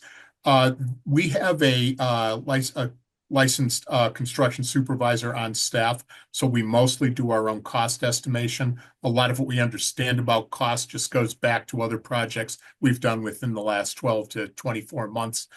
So we feel like our numbers tend to be pretty reliable. But what's going to happen when we actually go to cost is that we go out and double or triple bid subcontractors. We do act as our own general contractor for these things. It is always possible that we're not going to get any bids that are as low as we estimated. Things can change in the marketplace, material costs can change. And so you do set aside, by the way, the norm is 10%, and I think you'll quickly see this is a little bit less than 10%. Part of that is because some of this work is done. Some of this represents known costs. I don't have to worry about contingency with that anymore. As I told you, the foundation is already set and in place, cost about $8,000. And we do have actual quotes for the water and sewer hookup, which is another hard cost that looks like those budget numbers will hold up. But you give yourself a little bit of wiggle room so that your bottom line number stays put, even if your numbers don't come in well. On soft costs, as you can see, those are the things that aren't going to be built in the house when it's done, but it's money you actually have to spend to get a project of this kind completed.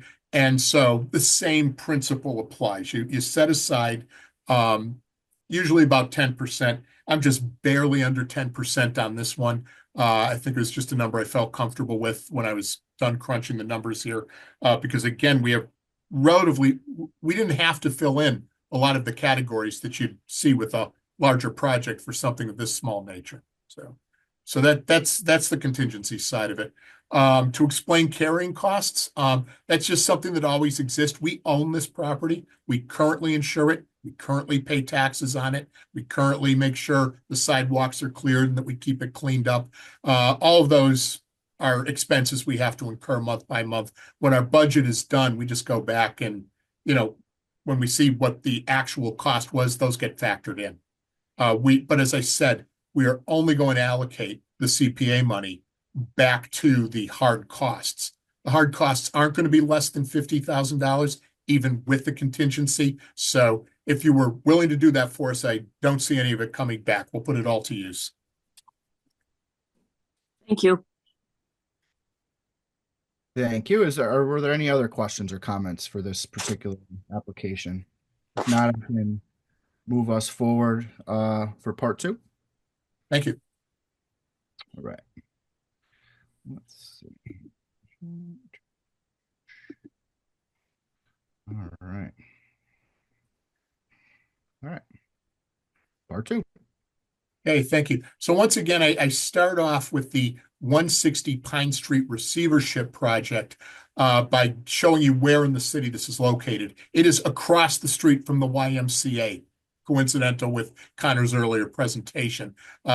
His pickleball court would be facing Beach Street. This new construction would be facing Pine Street on the opposite side of the Y. We're ready for the next one. Jay, if you want to scroll down one more. And this just gives you a look at the property itself. So the story behind this property is that there was a house there up until 2023. There was a catastrophic house fire that severely damaged the house next door and entirely destroyed this one. The owners are deceased. Family members who had inherited the property were not in a position to do anything. And so the city ultimately took it into receivership in the Springfield Housing Court. And a affiliated nonprofit of ours called Riverside Development Corporation is the receiver.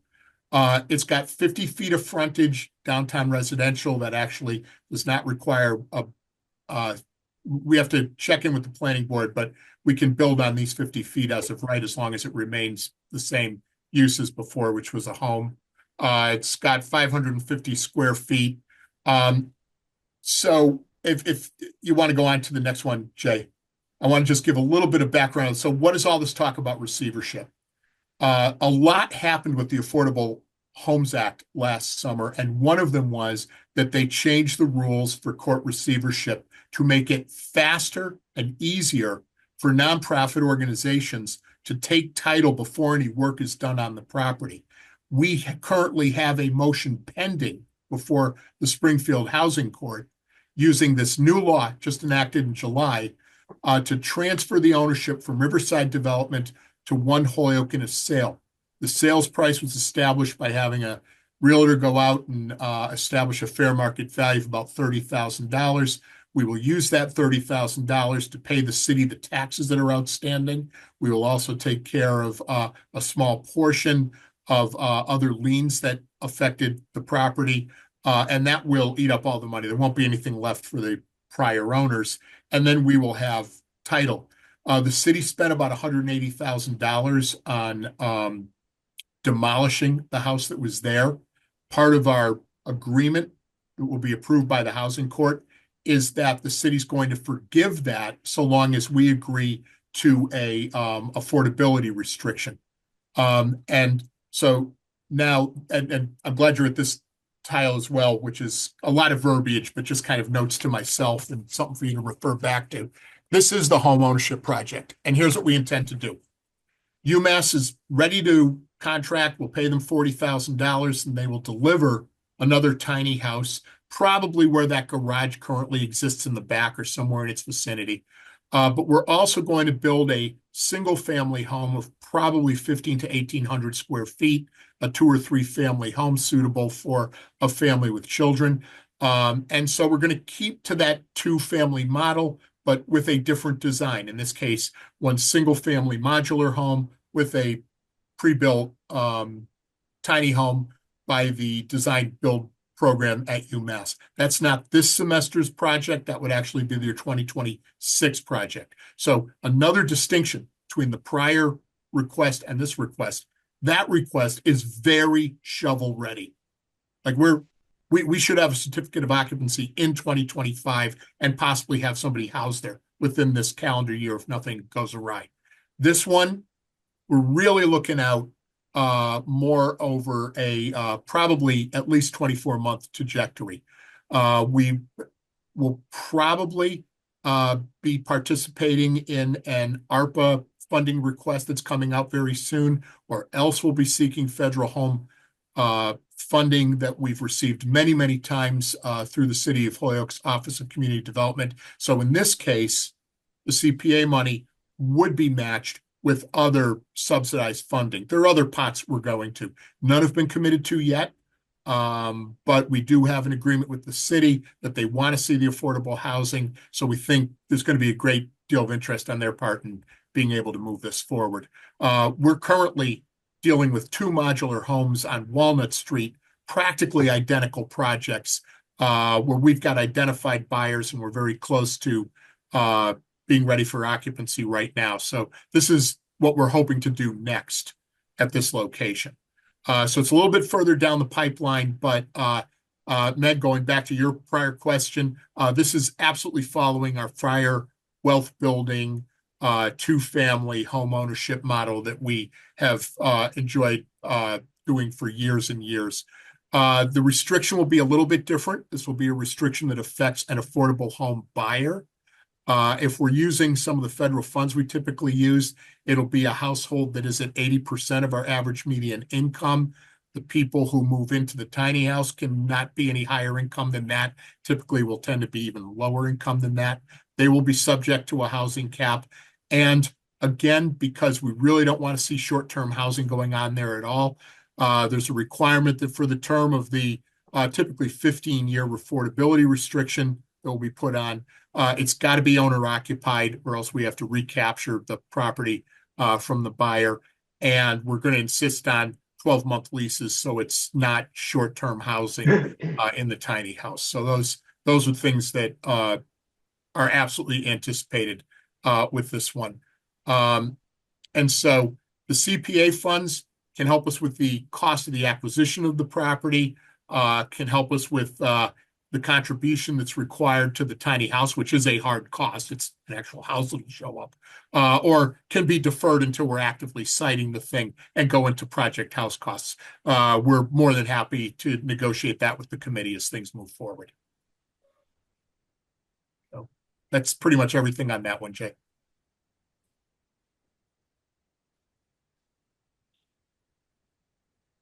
And so great. So did any committee members have any questions or comments relating to this this application? Mary. I'm sorry to be the only one. If there's somebody else, they can go instead. No? That's okay. Please. Okay, so on this one, also in the budget, there is something called developer profit for $7,500. What is that? So we have to get about 15% of our project costs on our normal projects in order to sustain the organization. And that is often negotiated from our funders. None of that item will actually come from CPA money, but that is, so there's 3 sources of funding for these kind of projects. We need about a 50 to 60% subsidy. You would represent a portion of that. And then it's the amount of money that the home buyer purchases the house for, which is at significantly below market rate. In fact, the 2 houses on Walnut Street right now are each being purchased for $225,000. That's for a brand new 2-family home, 3,200 square feet. You cannot get a house at that price without a deep subsidy, but it's the only way it's possible for the people we're selling the house to. That's our mission. That's what we do. But we do always take a developer fee out of this because that's how I can make my payroll and keep a licensed construction supervisor and a staff around here and, feed my own family. So it's a necessity. Thank you. Were there any other questions before we move forward? All right, hearing none. Oh, wait, have we talked about signage on all of these yet? We've not. We have not. Okay. So you know the routine. Somewhere there has to be some kind of attribution for the CPA. Absolutely. Easy peasy with the rental property. And I imagine you've done funding for Habitat for Humanity in the past, right? Yes. Which is a home-owned project. Whatever they did, we'll do. Okay. I think that'll make it simple. Yep.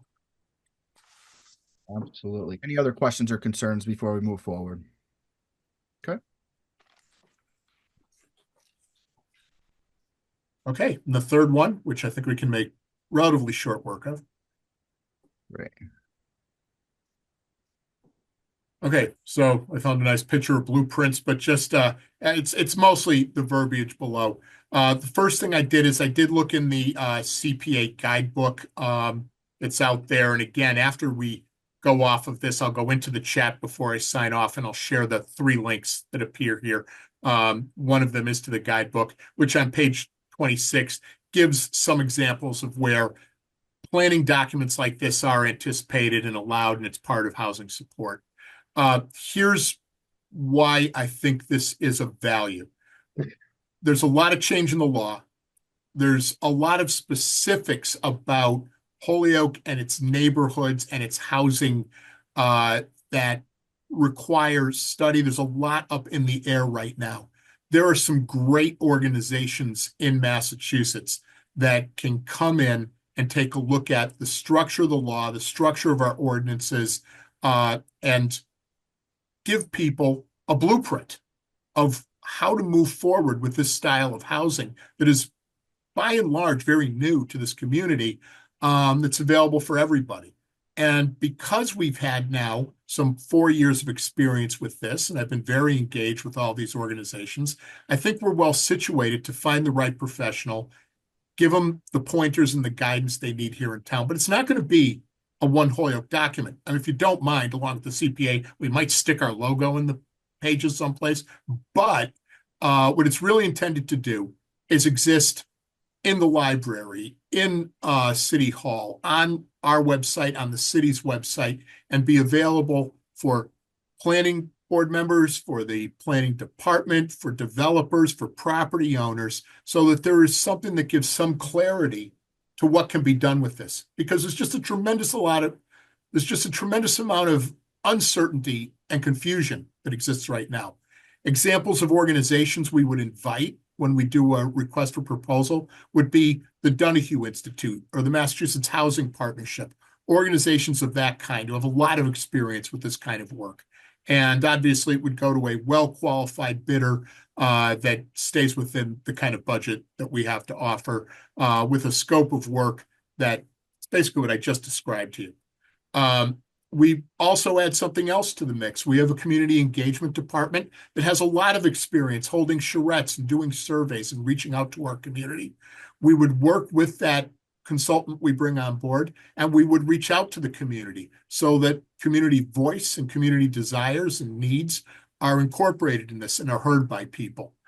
We've got some strong experience in doing that work, and we think it would be an essential part of a blueprint that is specific to the city of Holyoke and useful to everyone here. So we suggest $40,000, about 10% of that for our efforts, and the rest of it anticipated to go to a professional organization that can create a planning document of this kind. So it's conceptual work.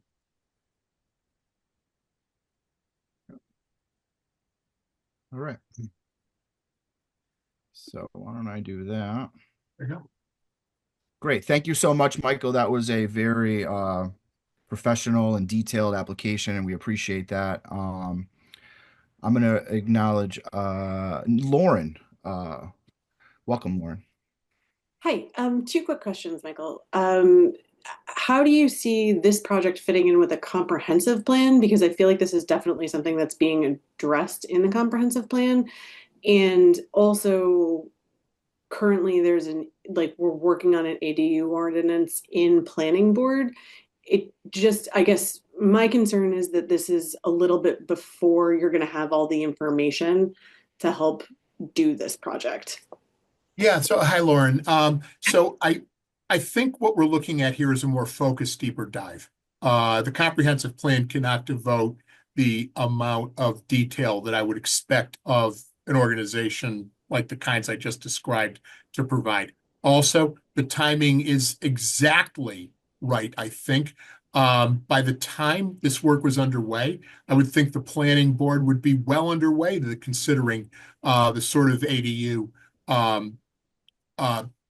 ordinance work that is anticipated by the Affordable Home Act. So that knowledge will be fresh, it will be available, and it's really to make things more actionable. And when we know what we want in the city, to allow homeowners, developers, other interested stakeholders to see that production happen sooner than later, which is important because we have a genuine housing crisis underway. That's why the Affordable Homes Act exists. We certainly do have a crisis. Absolutely. Thank you. Thanks, Lauren. We appreciate your feedback. I know I listen particularly to you on these topics because I know you've got more experience in it, Lauren. So I appreciate that. Any other questions or comments at this time? Sarah.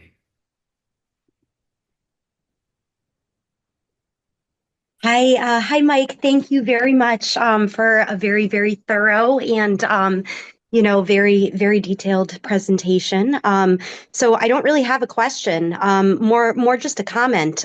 Really just wanted to say that I very much appreciate one Holyoke's recognition that housing is not a one-size-fits-all thing, and your willingness to look at innovative solutions to housing, and kind of the net zero aspect to the tiny homes as well. So thank you.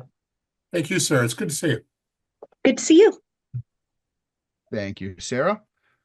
Any other questions or comments at this time? I just have a logistical one. Michael, you said you were going to put the links in the chat. Yes. And could you instead, I mean, you can certainly put them in the chat. Some people might want you to do that. But could you, in addition, email them to me? Oh, absolutely. Yeah. Yeah, that would be easier. Then I'll definitely share with the full committee, and I can upload into the spreadsheet and all that. Yeah, Since my absolutely. computer is shaky right now. Both and consider it done. Thank you. Wonderful. I had a couple of questions, Michael, if you could. Could you talk about the cost per square foot of a project like this relative to some of the other options that are available? Oh yeah, this is a lot more efficient than most projects, especially the one on East Dwight Street. Just take the numbers I've given you, $117,000 divided by 7,000 square feet. It's just way lower than you're going to typically see. I mean, currently housing costs, and Lauren, maybe you can back me up on this a little bit, but I'm going to say $185 a square foot is not an unreasonable cost for a pretty efficient private project. Public projects go a lot higher. Apartment projects at this point are getting up around $400,000 per unit for some fairly modestly sized units. So we're way below that. Great, thank you. And these are all spec built, is that correct? Yes, the tiny houses in this case are the design is by the students through a semester-long process that involves visits to Holyoke. One of the things that was really challenging is both of the tiny houses on Dwight Street were not built for that site, so we had to do a lot of reconfiguration really quickly. And the students, of course, who designed them, those semesters are long over. In this case, I think we're going to have better luck. Now I'm talking about Pine Street in particular, simply because we know we have a right to put them on this site as long as we follow all the building code requirements and just stay within the parameters of zoning. Being in a DR and not pushing boundaries, it will be specifically designed for the project and then built by the very same people who designed it. It's kind of a neat program. Absolutely. And one other thing too is how are people chosen that get this? Is there a better opportunity for Holyoke residents to gain housing through this program, consider relative to the region, or how is that decided? So limiting by geography like that isn't specifically prohibited by the Fair Housing Act, but it opens some real cans of worms. So you have to proceed with some care. As a general rule, we advertise a lottery more intensively immediately in Holyoke. That is certainly going to be seen by people in other areas in the valley. But if you show up and you're from Springfield, or even if you're from Hartford or Albany, we're not going to deny you access to the lottery, because that would just be fraught legally. But as a general rule, the lion's share of applicants in our most recent lotteries have been Holyoke residents. Wonderful. Thank you so much, Michael. Were there any other questions or concerns at this time from committee members? Great. Michael, we'll be in contact. We appreciate your time. We appreciate your commitment over this process. I know it was definitely one of the more challenging applications, but that's really just because it's a new thing. I think a lot of the CPAs statewide hadn't really dove into this yet. And we did. And I think, compliment to you is I think every problem that we had, you presented a number of different solutions to. And I think working with the state and working with Stuart from the coalition and working with Alicia Zeller, we were able to find answers to those. So, compliments on that. And we'll follow up in short order about the next steps. Thank you. You and Mary have been a delight to work with us so far in the journey, and I enjoy sitting on the cutting edge with all of you as we move forward with this work. If I said well within an hour, I apologize for that inaccuracy, but I think we did keep it inside that hour. So technically, you are. You're in 5 minutes within the hour, according to what I'll call that a win and get out. Thanks very much, and have a great night. So I'm going to turn the camera and video off now. Put those links in. Get an email together for Naomi, and I will. What kind of slip was that? And see you all again soon. Thanks very much. Thank you, Michael. Thank you. Appreciate it. Before we move on to the next, and I promise I'll keep this as quick as possible, agenda item, I just asked Meg to quickly walk us through the next step of the process. I know sometimes I'm like a fish to water. I'm just, I miss some of the broader things that we need to. So, Meg, if you wouldn't mind, just so the committee understands what we're about to do and how this works, just a quick recap. We do have some new members as well, and it can be a little confusing. So, Meg. So within the next few days, you're going to get an email, likely from Naomi or Jay, and it's going to include a lot of information that you're going to need before we meet next. So, to the chair, are we next meeting February 12th? That's the second Wednesday. Yes, that's the plan. Okay, so by February 12th, you will need to use this scoring criteria as the rubric that we went over and revised earlier this funding cycle. And this is just a one from a few years ago. You're going to get a scoring survey through Google Forms that looks like this. And it will have each, project named at the top. And then underneath it, it will have a place for you to then score them based on the rubric. So you're going to score each project across each of our categories: goals alignment, benefit to city, public support, supporting documentation. That's where you will go back into the applications, project feasibility, sources of funding, and their ability to navigate and understand restrictions and any contractual requirements that they will need to abide by. So effectively, what will happen between now and our February 12th meeting, and again, we'll explain all of this in an email. We'll make sure you have all the links that you need. You will use those documents to pre-score each project. That's your responsibility as a committee member. And then when we come together on the 12th, we will start by going through the projects based on which ones were most highly scored. It's the simplest way and fairest way for us to go through the projects. And what eventually happens, of course, in a funding cycle like this is you will hit a point where there is no funding left. And then those are the projects that we do not fund. Okay, because they're the ones that were they were scored below others, right, based on our scoring criteria. And it allows us to be efficient and fair because all of the applicants have been told this is how your project will be scored before they turned in their applications. It's how they were able to use the criteria to develop them. Any questions about that? Yeah, Lauren? Is there a place that has our like mission and goals that I can? You're going to get everything. You're going to get the 2018 preservation plan with the condensed goal sheet, with the scoring sheet, with the where you will do the scoring. You'll get all of it in an email. And then we just all have to do it before we meet on the 12th. Okay, perfect. Thanks. You got it. Okay. Absolutely. Thank you, Meg. Typically in that situation, I put Meg on the spot and I don't tell her ahead of time that I need her to do something. But this time I thought of it ahead of time and was able to ask her permission ahead of time. So thank you, Meg.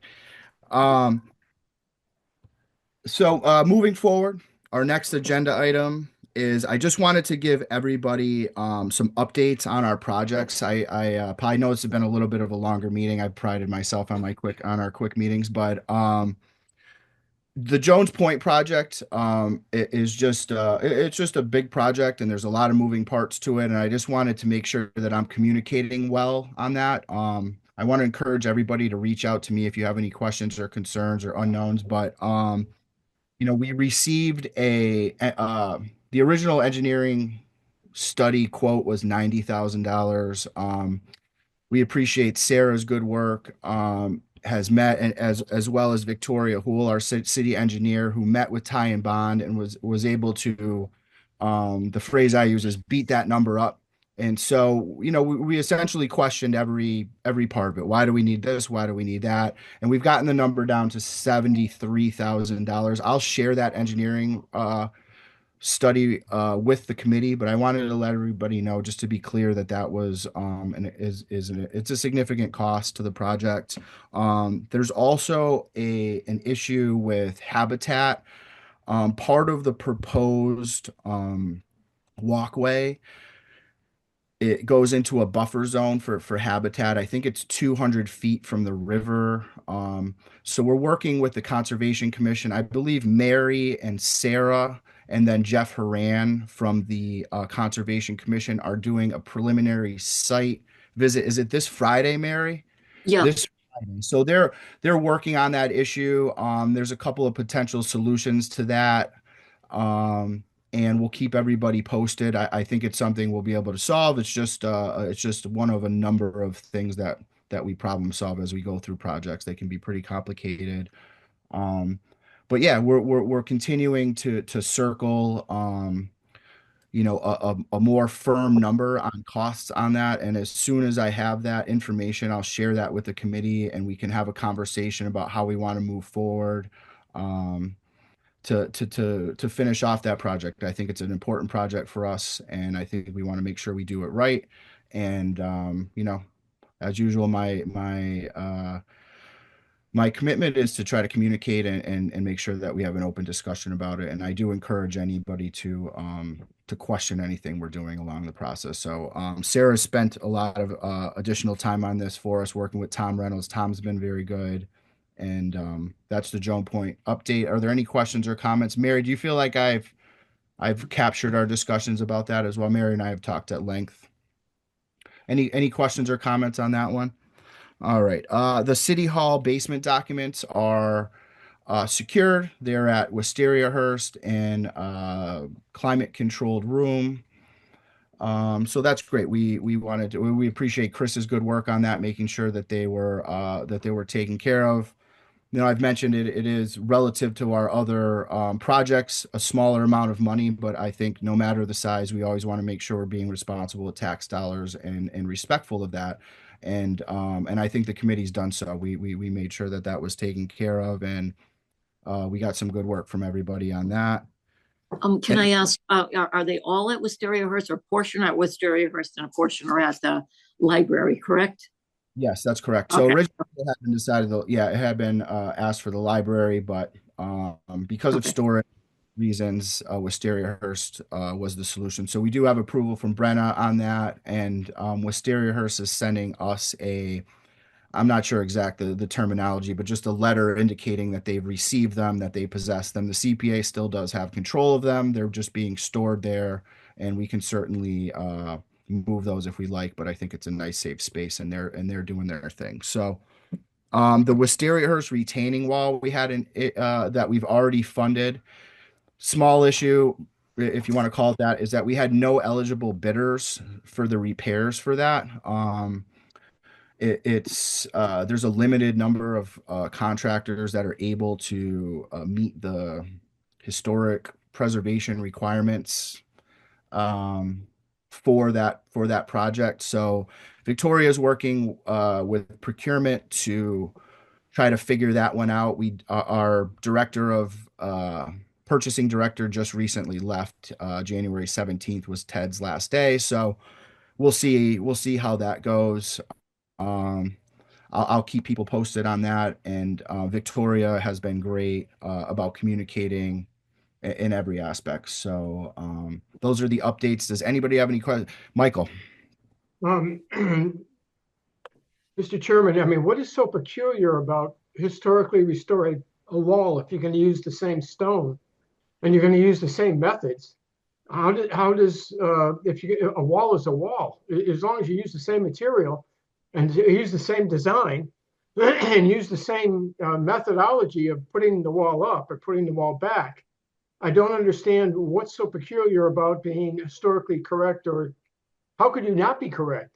I mean, I'm Mr. Chairman, I realize you don't know, but I'm just wondering out loud, what's the big deal? Yeah, I asked essentially that question. Meg, did you have a comment? It's just complicated. If you don't hire someone that has the correct certifications, then there's no mechanism to enforce if they don't do it the right way. So, I mean, I remember the first time we tried to get our brickwork outside our front door fixed, and someone came out and said, "Yeah, sure, absolutely, I can do that." And then we came out and said that it's a gray grout. The grout's a totally different color. And he said, "Well, I don't know. This is grout. This is the grout that exists. Like, I don't know why it's a different color." We found someone else who knew what they were doing, and they were like, "Oh yeah, they used a totally different grout back then. Here's the kind they used. We have to go make that." It's more complicated, Yeah, no, I understand, Megan. Did you pay the guy? Oh, I mean, you and I go back and forth on that one, but not here. Yeah, no, you're right. Don't pay the guy. That's not what I wanted to say was that, yeah, except that, we're a city. We can't just like not pay. I understand that. I understand that. So if you're going to, again, really somebody, a reputable contractor, well, look, this is neither the time or the place. Yeah, it has to be a contractor that wants to do historic work. And that means that they have, they've gone through the training and they've gotten a certain amount of specifications and requirements, and no one who had those bid. So I think part of it is hopefully getting a procurement director who has more municipal experience, who knows how to package the bid in such a way, or the RFP in such a way that it really does get the right bidders. That's part of what we've been dealing with. But right now we're between procurement directors. The one thing I wanted to say is that we have hired a city engineer, which is exciting to actually have a full-time city engineer. It's a really good thing. It's Matt Sokop, who was an engineer for a long time and now has returned. And I know that they have been interviewing civil engineers, or are in the process of doing that over the next few weeks. So that's a really good sign too, because for 8 months, actually, I think more now, maybe almost a full year, we've been operating without anyone other than Victoria, who's done a really admirable job, but is very much a consultant, is not a full-time engineer solely for the city of Holyoke, and that's only one person, right? When the engineering department should be two. So that's a good thing, and hopefully we're able to hire a procurement director soon too. Absolutely. And I mean, if there's some accommodation that we can make as a committee to help the process along, certainly we'll have those discussions, and I'll keep people posted. But we are sort of boxed in by the guidelines as well. So you know, we're just waiting for Victoria and Matt and whomever takes over procurement or purchasing to sort of work through those issues. It's their project. So you know, I can keep everybody posted, but that was the update that I got regarding that project, and I wanted to let everybody know. Did anyone, Mary, I thought I saw your hand up. Yeah, I know at the last meeting, when the representative from Wistariahurst, the application was talking, they said that they were working on getting the certifications either reduced or reconsidered by the Mass Historic Commission. So that was all part of it. Yeah, I'll have to see what they say. Yep, absolutely. And I'll keep everybody posted for sure. For sure. Were there any other questions or comments tonight? I appreciate everybody's patience. I know it was a long one for us. You know, there's just a lot of detail in these applications. So we'll follow up soon. Naomi and I will follow up soon with further instructions about you know, about our preferences on the project, and we'll move forward from there. Thank you, Meg, for that explanation. I appreciate that. And if there's no other questions or comments at this time, we can end this meeting. Stay warm out there. Good night, and thank you all. Appreciate Okay, you. I moved to adjourn at 8:03. So moved. Good night. Good night. Good night.